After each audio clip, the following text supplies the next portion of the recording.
হযরত ফাতেমা রাদিয়াল্লাহু তাআলা আনহা জায়নামাজে বসে কাঁদছিলেন। তার দু চোখের পানিতে বুক ভেসে যাচ্ছিল। এমন সময় হযরত মুহাম্মদ সাল্লাল্লাহু আলাইহি ওয়াসাল্লাম ফাতেমার বাড়িতে আগমন করলেন এবং ফাতেমার ঘরে প্রবেশ করে দেখতে পেলেন জায়নামাজে বসে ফাতেমা রাদিয়াল্লাহু তাআলা আনহা অঝরে কাঁদছে। তখন বিশ্বনবী হযরত ফাতেমা রাদিয়াল্লাহু তাআলা আনহাকে উদ্দেশ্য করে বললেন, হে আমার কলিজার টুকরো মেয়ে ফাতেমা, তুমি তোমার জায়নামাজের কোনা উল্টে দেখো। তখন হযরত ফাতেমা রাদিয়াল্লাহু তাআলা আনহা তার জায়নামাজের কোনা উল্টে চমকে উঠলেন। তিনি বললেন, এ কি আব্বাজান, এ যে গলিত স্বর্ণের সদর দপ্তর গতিতে বয়ে যাচ্ছে। তখন হযরত মুহাম্মদ সাল্লাল্লাহু আলাইহি ওয়াসাল্লাম বললেন, মা, তোমার প্রয়োজন মতো স্বর্ণ উঠিয়ে রেখো, তার দ্বারা তোমার সংসার পরিচালনা করো এবং দুনিয়ার আরাম আয়েশ জাঁকজমক যা ইচ্ছা তাই করতে পারবে। দুনিয়ার সুখ সুবিধা ক্ষণস্থায়ী, পরকালের সুখ শান্তি চিরস্থায়ী। এখন তুমি বুঝে বলো, মা, দুনিয়ার সুখ শান্তি চাও নাকি আখিরাতের সুখ শান্তি চাও? হযরত মুহাম্মদ সাল্লাল্লাহু আলাইহি ওয়াসাল্লামের মুখে এমন কথা শুনে হযরত ফাতেমা রাদিয়াল্লাহু তাআলা আনহা জায়নামাজের কোনা ছেড়ে দিয়ে নবীজিকে বললেন, আব্বাজান, আমার দুনিয়ার সুখ শান্তির কোনো প্রয়োজন নেই, আমি আখিরাতের সুখ শান্তির পিছে দৌড়াতে চাই। অনুরূপভাবে আরো একদিনের ঘটনা। একদিন ফাতেমা রাদিয়াল্লাহু তাআলা আনহা এমনই দুর্বল হয়ে পড়েছিলেন যে তিনি বিছানা থেকে উঠতে পারছিলেন না। এই ঘটনা হযরত মুহাম্মদ সাল্লাল্লাহু আলাইহি ওয়াসাল্লামের কাছে পৌঁছালে নবী করিম সাল্লাল্লাহু আলাইহি ওয়াসাল্লাম ফাতেমাকে দেখার জন্য তার বাড়িতে তাশরিফ আনলেন। নবী করিম সাল্লাল্লাহু আলাইহি ওয়াসাল্লাম ফাতেমার দরজায় উপস্থিত হয়ে ফাতেমাকে ডাকতে লাগলেন, কিন্তু ভিতর থেকে কোনো আওয়াজ আসছিল না। বিশ্বনবী আবারও ডাকলেন, ভিতর থেকে কোনো আওয়াজ আসছে না। তিনবারের মাথায় বিশ্বনবী ফাতেমাকে উদ্দেশ্য করে আবারও ডাকতে লাগলেন। তখন ভিতর থেকে হযরত ফাতেমা রাদিয়াল্লাহু তাআলা আনহার জবাব দিলেন, আব্বা গো, আমি কেমন করে দরজা খুলবো? আমার গায়ে যে ছোট্ট একটি চাদর, পায়ের দিক ঘোরালে মাথার দিক খালি হয়ে যায়, মাথার দিক ঘোরালে পায়ের দিক খালি হয়ে যায়। তখন বিশ্বনবী দরজার বাইরে থেকে তার মাথার রুমালটা নিয়ে দরজার ফাঁক দিয়ে ভিতরে দিয়ে ফাতেমাকে বললেন, মা, আমার রুমালটা তোমার মাথার দিক দিয়ে দাও। তখন ফাতেমা রাদিয়াল্লাহু তাআলা আনহা রুমালটা মাথার দিক দিয়ে দরজা খুলে দিলেন। তখন বিশ্বনবী ঘরের ভিতরে ঢুকে দেখতে পেলেন মা ফাতেমার চোখ মুখ মলিন হয়ে আছে। তখন নবীজি ফাতেমাকে বললেন, মা, তোমার কি অসুখ হয়েছে? ফাতেমা রাদিয়াল্লাহু তাআলা আনহা তখন নবীজিকে বললেন, আব্বাজান, কয়েকদিন যাবত উপোস থাকতে থাকতে ক্ষুধার জ্বালায় মাথা ব্যথায় দুর্বল হয়ে গিয়েছি। এটা শুনে হযরত ফাতেমা রাদিয়াল্লাহু তাআলা আনহাকে বিশ্বনবী বললেন, আমি আজ 3 দিন যাবত উপবাস, অথচ আমি আল্লাহর নিকট তোমার চেয়ে অধিক প্রিয়। আমি চাইলে তিনি দুনিয়ার সবচেয়ে ভালো খানা আমাকে খাওয়াতেন, কিন্তু আমি দুনিয়ার উপর আখিরাতকে প্রাধান্য দিয়েছি। তখন নবী করিম সাল্লাল্লাহু আলাইহি ওয়াসাল্লাম ফাতেমাকে বললেন, হে মা ফাতেমা, ধৈর্য ধরো, নিশ্চয়ই সুসংবাদ রয়েছে। আল্লাহর শপথ করে বলছি, বেহেশতে তুমি হবে রমণীকুলের সবার সর্দারিনী, বেহেশতের চাবি থাকবে তোমার হাতে।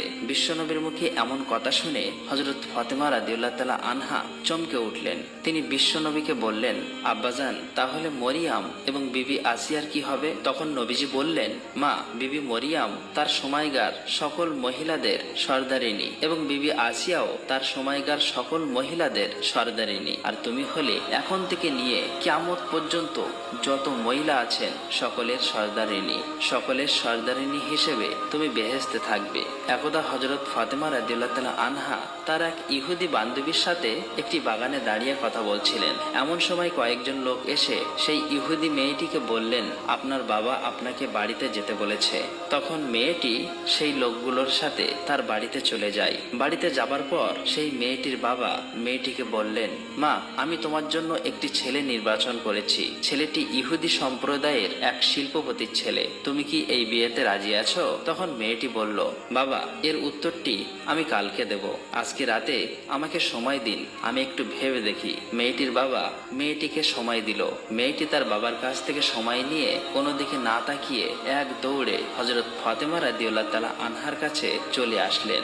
মেয়েটি হযরত ফাতেমা রাদিয়াল্লাহু তাআলা আনহার কাছে এসে বললেন, বোন, তোমার সাথে আমার দীর্ঘ 12 বছরের পরিচয়। এই দীর্ঘ সময় তুমি কখনোই আমাকে ভুল পরামর্শ দাওনি। আশা করছি আজকেও তুমি আমাকে কোনো ভুল পরামর্শ দেবে না। আমার জন্য আমার বাবা একজন ছেলে নির্বাচন করেছেন। ছেলেটি হচ্ছে ইহুদি সম্প্রদায়ের এক বিশাল শিল্পপতির ছেলে। সেই ছেলেটির সঙ্গে আমার বাবা বিয়ে দিতে চাই। তুমি বলো এখন আমি কি করব? তখন হযরত ফাতেমা রাদিয়াল্লাহু তাআলা আনহা মেয়েটির এই কথাগুলো শুনে বলল, হে বোন, যেহেতু তোমার বাবা ছেলেটির সঙ্গে তোমার বিয়ে ঠিক করেছে এবং তোমার বাবা চাইছে এই ছেলেটির সঙ্গে তোমার বিয়ে দিতে, সেহেতু তুমি বিয়েতে রাজি হয়ে যাও। তখন মেয়েটি ফাতেমা রাদিয়াল্লাহু তাআলা আনহাকে বলল, হে বোন, আমি বিয়েতে রাজি হতে পারি, কিন্তু একটা শর্ত আছে। শর্তটা হলো তুমি যদি আমার বিয়েতে উপস্থিত থাকো তবেই আমি এই বিয়ে করব। তুমি তো জানো আমি তোমাকে কতটা ভালোবাসি। তখন হযরত ফাতেমা রাদিয়াল্লাহু তাআলা আনহা মেয়েটিকে বললেন, তোমরা ইহুদি আর আমরা মুসলমান, আর তুমি তো জানোই ইহুদিরা মুসলমানদেরকে একদমই সহ্য করতে পারে না। আর আমি যদি তোমার বিয়েতে যাই তাহলে আমার বাবা হযরত মুহাম্মদ সাল্লাল্লাহু আলাইহি ওয়াসাল্লামকে মুসলমান সম্প্রদায়ের কাছে প্রশ্নের সম্মুখীন হতে হবে এবং আমার বাবাকে নিয়ে তারা হাসি ঠাট্টা করবে। এছাড়াও তোমাকে ইহুদি সম্প্রদায়ের কাছে প্রশ্নের সম্মুখীন হতে হবে এবং তারাও তোমাকে নিয়ে হাসি ঠাট্টা করবে। তাই আমি তোমার বিয়েতে উপস্থিত হতে চাই না। তখন সেই ইহুদি মেয়েটি হযরত ফাতেমা রাদিয়াল্লাহু তাআলা আনহাকে বলল, শোনো বোন, তুমি যদি আমার বিয়েতে উপস্থিত না থাকো তাহলে আমি কথা দিলাম কিয়ামত হয়ে গেলেও আমি এই ছেলেটিকে বিয়ে করব না। মেয়েটির এমন কথা শুনে এক পর্যায়ে নিরুপায় হয়ে হযরত ফাতেমা রাদিয়াল্লাহু তাআলা আনহা সেই মেয়েটিকে বললেন, ঠিক আছে বোন, আমি তোমার বিয়েতে যাব, তুমি এই কথা তোমার বাবাকে জানিয়ে দাও। তখন মেয়েটি ফাতেমা রাদিয়াল্লাহু তাআলা আনহার কথা শুনে এক দৌড়ে বাবার কাছে চলে এসে বললেন, বাবা, আমি এই বিয়েতে রাজি আছি, তবে একটা শর্ত আছে।